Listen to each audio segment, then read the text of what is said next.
Assalamualaikum warahmatullahi wabarakatuh. Alhamdulillah wassalatu wassalamu ala Rasulillah wa ala alihi wa sahbihi wa mawala. Ashhadu an la ilaha illallah wahdahu la syarikalah wa ashhadu anna Muhammadan abduhu wa rasuluhu la nabiyya ba'dah. Allahumma sholli ala Muhammad wa ala ali Muhammad. Siswa siswi kelas 9 SMPIT Aliyah Islamic School, silahkan untuk disimak dan dengarkan sambil mencatat apa yang saya sampaikan.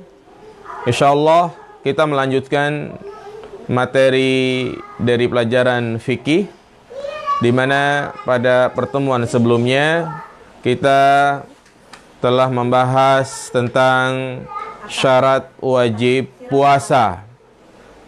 Maka selanjutnya kita akan membahas tentang rukun puasa, ya, sunnah-sunnah puasa dan pembatal-pembatal puasa.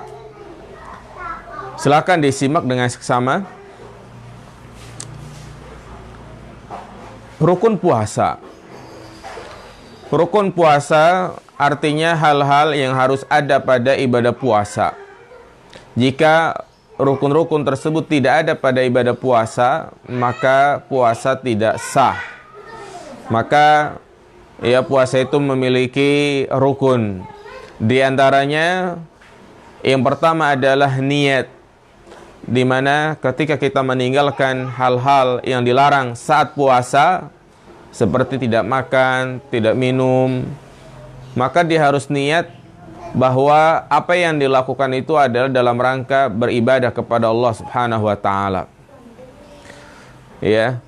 Niat adalah bertekad dengan kesungguhan dan kesengajaan hati untuk beribadah demi mendekatkan diri kepada Allah Subhanahu wa taala. Dan di dalam puasa kita harus menghadirkan dua niat.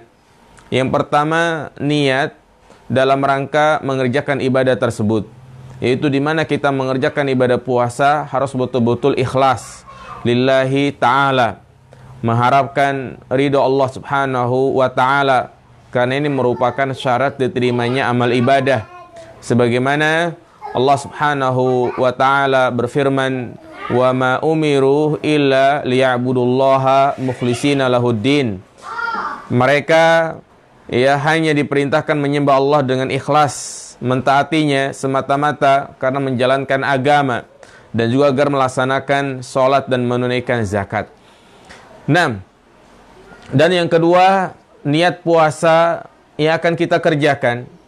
Kalau kita ingin berpuasa Ramadan, maka tentunya niat yang harus dalam hati kita itu adalah niat puasa Ramadan, bukan puasa Senin Kamis ataupun puasa-puasa sunnah lainnya. Dan yang perlu diingat bahwa niat puasa itu tidak perlu dilafazkan, tidak perlu diucapkan, tapi yang dimaksud dengan niat apa yang terbesit dalam hati kita. Ketika dalam hati ini muncul di malam hari, besok saya mau puasa, maka itu sudah dikatakan niat. Jadi nggak perlu kita membaca nawaitu shauma ghadin an adai fardi syahri ramadhana hadhihi sanati lillahi ta'ala. Maka itu tidak ada. Jadi melafazkan niat termasuk perkara bid'ah dalam agama yang tidak pernah diajarkan oleh Nabi SAW. Dan juga di antara rukun puasa yang kedua adalah menahan diri dari hal-hal yang membatalkannya. Artinya dia harus meninggalkan hal-hal yang membatalkan puasa, yang insya Allah kita akan jelaskan diantaranya makan, minum, muntah, dan yang lainnya. Berikutnya, setelah kita menjelaskan tentang rukun puasa, sunnah-sunnah puasa. Hal-hal apa saja yang dianjurkan ketika kita berpuasa atau hendak berpuasa, agar puasa ini menjadi ibadah yang memiliki banyak keutamaan di sisi Allah Subhanahu wa taala, agar puasa kita itu lebih banyak pahalanya, yaitu hendaklah kita memperhatikan adab-adab dan sunnah-sunnah berpuasa. Di antaranya, bagi orang yang hendak berpuasa disunahkan untuk makan sahur. Ya, disunahkan untuk bersahur. Setiap muslim yang ingin berpuasa hendaklah ia makan sahur, yaitu makan sebelum tiba azan subuh, untuk persiapan agar kita kuat ya melaksanakan puasa, tidak makan tidak minum, karena dari subuh sampai maghrib kita nggak boleh makan, dan itu waktu yang sangat lama, 12 jam. Kalau kita tidak memiliki bekal, tidak makan terlebih dahulu, maka khawatir dia tidak kuat, lemas, atau bisa jadi dia pingsan. Jadi kita disunahkan untuk makan sahur, walaupun hanya memakan makanan yang sedikit atau meminum seteguk air, maka itu sudah dikatakan sahur. Jadi jangan sampai tidak sahur. Ya. Kenapa? Karena dengan kita melaksanakan sahur ini kita akan mendapatkan keberkahan. Sebagaimana Rasulullah mengatakan, tasaharu fa inna fis sahuri barakah. Makan sahurlah kalian, karena sesungguhnya di dalam makan sahur itu terdapat keberkahan. Demikian pula Nabi SAW mengatakan, as-sahuru aklatun barakatun fala tad'uhu walau an yajra'a ahadukum jur'atan min ma'in fa innallaha azza wa jalla wa malaikatahu yusholluna 'alal mutasahhirin. Makan sahur itu berkah, maka janganlah kalian meninggalkannya walaupun salah seorang dari kalian hanya meminum seteguk air. Sesungguhnya Allah Subhanahu wa taala dan malaikatnya berselawat kepada orang-orang yang bersahur. Salawat dari malaikat artinya doa agar Allah mengampuni kita, memberikan rahmat. Adapun salawat dari Allah artinya Allah Subhanahu wa taala mengampuni dosa-dosa kita dan memberikan rahmat kepada kita. Ini, jadi yang pertama, makan sahur. Yang kedua, sahur itu sunnahnya diakhirkan. Mengakhirkan sahur di sini maksudnya makan sahur dilakukan ketika mendekati waktu subuh, kira-kira setengah sampai 1 jam sebelumnya. Mengakhirkan bersahur adalah salah satu perkara sunnah yang sebaiknya dilakukan ketika hendak berpuasa. Jadi kalau misalnya azan subuh jam 4:30, kita makan sahurnya jam 4. Subuh jam 4, makan sahurnya 3:30. Seperti itu yang dilakukan oleh Nabi SAW. Beliau mengatakan, la tazalu ummati bi khairin ma'ajjalul iftar wa akharus sahur. Untuk umatku senantiasa berada dalam kebaikan selama mereka menyegerakan berbuka dan melambatkan bersahur, artinya mengakhirkan sahur. Jadi jangan ini azan subuh jam 4:30, dia sahurnya jam 2. Ya 2:30. Maka ini kesalahan. Kenapa? Karena yang pertama dia menyalahi sunnah Nabi SAW. Dan kalau sahurnya itu lebih awal, biasanya laparnya pun lebih cepat. Ya. Dan biasanya orang kalau habis makan sahur, ya kekenyangan, ngantuk, tidur, bablas, tidak mengerjakan sholat subuh. Ya. Kemudian yang ketiga, disunahkan bersahur dengan kurma. Jadi di bulan suci Ramadan kita harus mempersiapkan buah kurma untuk kita makan ketika sahur dan berbuka. Ya, sebaik-baik makanan untuk sahur adalah kurma, dan sahur dengan kurma merupakan sunnah Nabi. Hal ini berdasarkan hadis yang diriwayatkan dari Abu Hurairah, di mana Nabi SAW bersabda, "Ni'mas sahuril mu'min at-tamr." Sebaik-baik makanan sahur seorang mukmin adalah kurma. 6. Kemudian meninggalkan ya perkara-perkara, meninggalkan perkataan dan perbuatan keji.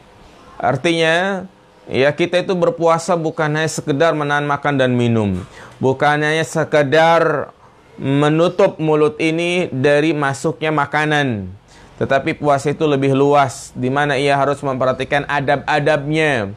Di antaranya dia harus meninggalkan perkataan keji dan perkataan kotor. Jadi mata, telinga, ya hidung, mulut itu harus dijaga. Dengan apa kita jaganya? Meninggalkan hal-hal yang diharamkan oleh Allah Subhanahu wa taala. Karena apabila kita melakukan perbuatan tersebut, ya amal ibadah puasa yang sedang kita kerjakan akan bercampur dosa yang kita lakukan. Tentunya itu bisa jadi puasa kita sia-sia dan juga tidak diterima. Rasulullah bersabda, "Malam yada' qaula zuri wal amala bih wal jahla falaisa lillahi hajatun ayyada ta'amahu wa syarabahu." Barang siapa yang tidak meninggalkan perkataan bohong, ya, perbuatan buruk dan tindakan tercela, maka kalau tidak butuh ia meninggalkan puasa. Nah, artinya meninggalkan makan dan minum. Artinya puasanya itu sia-sia. Ya, kalau sia-sia ya percuma. Berarti dia tidak mendapatkan apa-apa, hanya lapar dan haus saja. Sebagaimana Rasulullah mengatakan, "Rubba shaimin laisa lahu min siyamihi ilal ju'i wal atas." Betapa banyak orang yang berpuasa tapi dia tidak mendapatkan apa-apa. Yang dia dapatkan hanya lapar dan haus saja. Kenapa? Karena dia berpuasa tapi maksiat jalan terus. Kemudian di antara adab berpuasa, dan ini termasuk sunnah-sunnah berpuasa, adalah bersegera berbuka. Kalau kita sudah mendengar azan maghrib, sudah tiba waktu untuk berbuka, maka segera berbuka. Jangan dahulukan sholat, jangan dahulukan yang lain. Ya, tapi kita batalin dulu puasa kita. Ya, meninggalkan makanan dan minuman dalam rangka waktu yang cukup lama dapat menjadikan tubuh seorang itu lemah dan lemas. Sedangkan orang yang berpuasa tetap disyariatkan sholat tarawih pada malam harinya. Maka dari itu Islam menganjurkan kepada umatnya untuk menyegerakan berbuka agar stamina tubuh dapat kembali. Sebagaimana Rasulullah bersabda, "La yazalun nasu bi khairin ma'ajjalul fitr." Manusia akan senantiasa berada dalam kebaikan selama mereka menyegerakan berbuka. Jadi, ya, kalau sudah tiba waktu azan maghrib, sudah langsung berbuka, ya, dengan kurma atau dengan air putih. Karena kalau kita tunda sampai jam 10 atau jam 9, badan ini lemas. Kalau lemas, maka dia tidak tidak kuat untuk mengerjakan sholat tarawih. Karena bulan suci Ramadan adalah bulan yang di situ banyak sekali amalan-amalan. Di antaranya bukan hanya puasa, tapi kita juga disuruh untuk mengerjakan sholat tarawih. Maka kita harus berbuka itu yang tengah-tengah. Jangan mengakhirkan dan juga jangan banyak-banyak bukanya. Karena kalau kita banyak-banyak bukanya, khawatir kekenyangan, ngantuk, tidur. Jadi seorang muslim yang baik itu adalah yang al-wasat, yaitu yang tengah-tengah. Nah, kemudian berbuka dengan kurma. Ya, berbuka dengan kurma.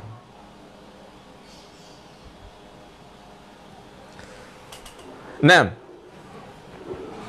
berbuka dengan kurma, sebelum menyantap makanan yang telah dihidangkan, ada baiknya kita mengawali berbuka puasa dengan makanan kurma. Yang demikian itu termasuk sunnah Rasulullah SAW. Sebagaimana perkataan Anas bin Malik, "Kana Rasulullah sallallahu alaihi wasallam yuftiru ala rutubatin qabla ayyusalliya, fa illam takun rutubat fa ala tamarat, fa illam takun hasan hasawat min ma." Rasulullah berbuka dengan rutub, itu kurma setengah matang, sebelum melaksanakan sholat maghrib. Jika tidak ada rutub, beliau berbuka dengan tamar, kurma yang telah matang. Dan jika tidak ada tamar, beliau berbuka dengan meneguk air. Jadi subhanallah, ini ya, kita disunahkan untuk berbuka dengan makan kurma. Menunjukkan bahwa makan kurma ketika waktu sahur dan berbuka itu adalah sunnah Nabi SAW. Maka kita harus punya stok kurma di rumah. Ya, adapun makan kurma itu sendiri hukumnya adalah boleh dan bukan termasuk sunnah. Makan kurma menjadi sunnah kalau dia makan, yaitu ketika sahur dan ketika berbuka. Dan juga ya, kalau bisa ada kurma ajwa, karena kurma ajwa ini adalah kurma Madinah yang berwarna hitam, memiliki khasiat khusus, di mana Nabi SAW menyebutkan, ya, barang siapa yang memakan 7 butir kurma ajwa, maka tidak akan dia tidak akan terkena sihir, ya, dan juga tidak akan terkena racun. Artinya ya terkadang kita itu banyak orang-orang yang tidak senang dengan kondisi hidup kita, ya maka kita juga harus membentengi diri kita agar mereka tidak melakukan hal-hal yang tidak diinginkan, mensihir, santet dan yang lainnya. Maka cara ya yang diajarkan oleh Nabi SAW selain meruqyah diri kita sendiri, membaca zikir pagi dan petang, yaitu memakan 7 butir kurma. Iya. Ya, jadi terutama ketika berbuka puasa. Jadi sebelum kita makan makanan yang lain, ya, maka dahulukan dengan memakan kurma. Dan yang terakhir adalah membaca doa ketika berbuka puasa. Jadi ketika kita mendengar azan, maka ya segera untuk berbuka sambil membaca doa, zahaba zama'u wa batallatil uruku wa sabatal ajru insyaallah. Rasa haus telah pergi dan urat-urat telah terbasahi serta mendapat pahala insyaallah. Jadi urutannya, yang pertama kita baca bismillah, kemudian kita makan kurma, ya, kemudian kita minum air putih, ya. Setelah itu kita membaca doa zahaba zama'u wa batallatil uruku wa sabatal ajru insyaallah. Kemudian makan makanan yang lain, kalau ada misalnya gorengan, es campur, ya biasanya itu ada pas buka puasa, maka silahkan dimakan, tapi jangan kenyang-kenyang. Setelah kita berbuka, maka langsung kita ke masjid mengerjakan sholat maghrib secara berjamaah. Baru setelah itu makan makanan yang berat, makan nasi, dan juga diingatkan tidak terlalu kenyang. Kenapa? Karena ya kita akan mengerjakan sholat isya berjamaah dan juga sholat tarawih, ya. Jadi itu adik-adik yang dirahmati Allah Subhanahu wa taala, khususnya kelas 9 ini merupakan ilmu yang sangat bermanfaat untuk kita semua, yaitu adab-adab berpuasa. Itu diantaranya ya bersahur, mengakhirkan sahur, bersahur dengan kurma, meninggalkan perkataan dan perbuatan keji, segera berbuka setelah masuknya waktu, berbuka dengan kurma, membaca doa ya ketika berbuka puasa, dan juga memperbanyak amal-amal sunnah, seperti ya kita harus punya target untuk menghatamkan bacaan Al-Quran ya dengan membagi waktu. Ya, tidak menghabiskan waktu hanya main gadget, Facebookan, IG-an, atau main game, karena itu semua adalah perbuatan-perbuatan yang tidak bermanfaat. Kecuali kalau dia menggunakan media-media sosial tersebut untuk mendengarkan kajian, menimba ilmu, maka insya Allah itu akan menambah pahala. Ya. Adapun doa yang banyak dibaca di masyarakat kita, doa berbuka puasa, Allahumma laka sumtu wa bika amantu wa la rizqika aftartu bi rahmatika ya arhamar rahimin, maka itu tidak ada sunnahnya. Artinya tidak boleh untuk dibaca karena termasuk kebid'ahan. Jadi benar itu kita baca zahaba zama'u wa batallatil uruku wa sabatal ajru insyaallah. Ya, demikian, semoga apa yang saya sampaikan ini bermanfaat, dan silahkan untuk disimak dan didengar dan juga dicatat sesuai dengan jam pelajaran fikih. Nah, demikian, semoga bermanfaat. Subhanakallahumma wa bihamdika asyhadu an la ilaha illa anta astaghfiruka wa atubu ilaik. Assalamualaikum warahmatullahi wabarakatuh.